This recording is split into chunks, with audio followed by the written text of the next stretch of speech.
Komisi Pemilihan Umum KPU RI menyatakan terdapat 43 daerah yang hanya memiliki satu pasangan bakal calon kepala daerah. 43 wilayah itu terdiri dari 1 provinsi, 37 kabupaten, dan 5 kota.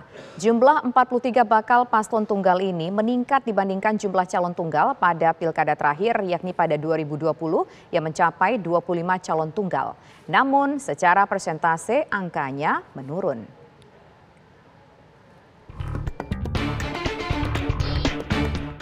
Putusan Mahkamah Konstitusi mengenai ambang batas suara calon kepala daerah membuat perubahan peta politik di sejumlah daerah.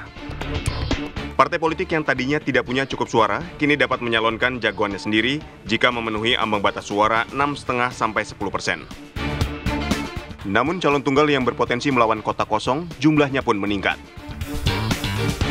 Komisi Pemilihan Umum KPU RI menyatakan terdapat 43 daerah yang hanya memiliki satu pasangan bakal calon kepala daerah.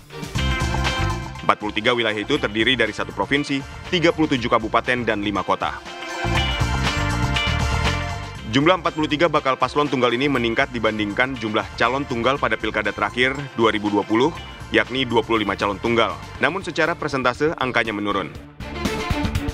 Sesuai pasal 135 Peraturan KPU PKPU nomor 10 tahun 2024, KPU provinsi, kabupaten, kota yang menerima pendaftaran calon tunggal dapat memperpanjang masa pendaftaran. KPU juga mempersilakan partai politik yang telah mengusung pasangan calon jika ingin mengubah dukungannya. Mengenai calon tunggal yang hari ini sedang diproses administrasinya, memang kami dalam pengaturan teknis berupaya untuk mendorong agar tidak terjadinya calon tunggal ya. Agar tidak terjadinya calon tunggal dengan harapan ketika kami nanti perpanjang atau ekstensi masa pendaftaran itu calon lebih dari 1 dengan harapan demikian. Tapi tentunya ini semua merupakan kewenangan politik partai ya, yang kami tidak bisa masuk terlalu jauh. Kami hanya menyampaikan saran melalui aturan yang kami terapkan agar satu daerah itu tidak ada calon tunggal karena masyarakat memiliki hak untuk memilih pasangan calon lebih dari 1.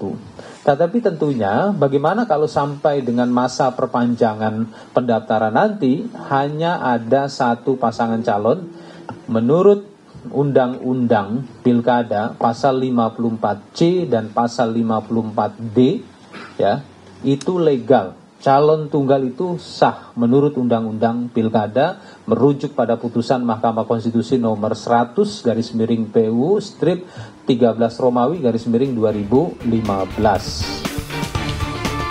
Partai politik masih dapat bergeser koalisi dan menggeser dukungannya ke bakal paslon lain sepanjang memenuhi ambang batas threshold pencalonan wilayah masing-masing sesuai dengan putusan Mahkamah Konstitusi.